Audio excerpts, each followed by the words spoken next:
And I stay there. I take it from wherever I can get.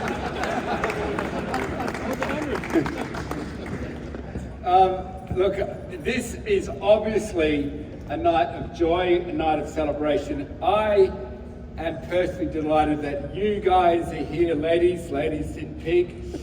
You guys are here with me, and thank you for sharing a really momentous occasion. We've had a lot of feedback from Australia. I've been getting a lot of calls from around the world.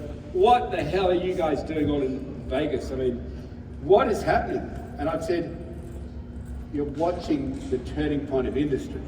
And when we can bring total life cycle costs down below diesel, when we can bring totally renewable energy into zero emissions, massive equipment, and we're, according to the world, the laggards. We're, according to the world, the hard to abate. We are, according to the world, the last people who are going to show technical innovation. According to them, we are the mining industry, and we're proving those critics wrong. We're proving those people who look down from their glass towers and say, oh, well, I just take all this steel and everything for granted. But that mining industry, it's so slow, it's going to drag the world. And I can tell you, mining industry, each of you, my sisters, my brothers, we are changing the mining world. All of you know that with zero emissions trucks, zero emissions diggers, zero emissions equipment from our magnificent partners, Liebherr, only possible because I have to say, Willie, can you put your hand up? Willie is a man of honour. We shook hands, Willie. Berlin, when was it, mate? 4 years?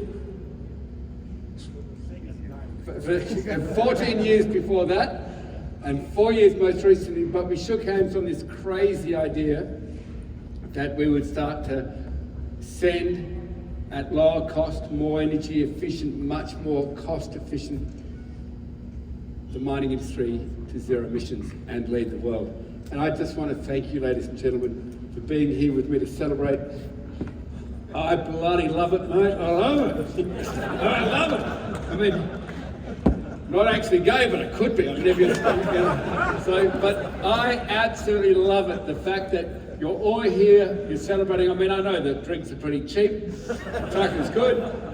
However, like it or not, a day is a page today in history, and it just turned. So thank you for celebrating with us. We are so proud to be Fortescue, and we're so proud that we can bring you, if you're worth kissing, mate, you've got to come on the journey, that we can bring you on the journey with us, because I can assure you, and I just want to get serious for 2 seconds, and I'm going to grab that Negroni, but as a scientist, you've got carbon absorption. I've spent a long time studying the oceans. Can't mine it yet, boys, don't start. And long time studying the oceans, carbon absorption by the oceans, and the major sinks of carbon, natural sinks of carbon. We always predicted, IPCC, other scientists like this, we predicted they'd go up in a straight line, that absorption. It's not happening as we predicted. We also predicted that net zero 2050 would bring carbon emissions down, right? So we'd have this curve beginning to fall of carbon emissions and this curve rising, and that vector arguably survivable. That has not happened, okay? This is science which is peer reviewed. It's not out in the public, but I'm just sharing with you why I'm so enthusiastic that the mining industry is going to lead the world green. You're going to lead the world green. Because what's happened is that planetary carbon absorption is faltering. Instead of doing that, it's faltering. Exactly when carbon emissions, because of this con called net zero 2050, is doing this.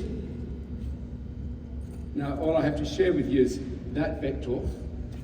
That's not survival. That is not survival. Keeps going like that, it's mathematical. Organic life, see it. Hope for computer viruses is the only way we'll have some form of life, maybe AI. But organic life as we know it will not continue. The only thing that I cannot tell you as a marine and oceanic and atmospheric ecologist is that this is going to happen in the next 5 years or 15 years, but I promise you it's happening. It's just a matter of how quick we see the worst ravages. So I want to say it doesn't matter if we're right or wrong tonight. It doesn't matter if the rest of the world says, oh, this is bunk, just stick with diesel or gas or oil. It's going to be all right. You know, when someone says that to you, you're talking to a dinosaur. You're talking to someone who's just going to make it over the line to get their next bonus before the shareholders work out they're not leading, they're following, and they're out. So I ask all of us to be leaders. The science I've given you is absolutely correct. Peer-reviewed and published. It's just not in mainstream media yet. But you in the mining industry, leading the world, you are going to help us head this off and make a much greater return for your shareholders than you ever would if you just stick with the knitting. And when someone says to your chief executive or your chairman or your politician says, I can't, don't you realise my company can't? You just agree with them and say, you're right, mate. Now get off the stage and let on someone who can. Because the technology is there, and today we all prove together, as a family, we prove together it's not possible, it's absolutely happening. And thank you for making it a reality.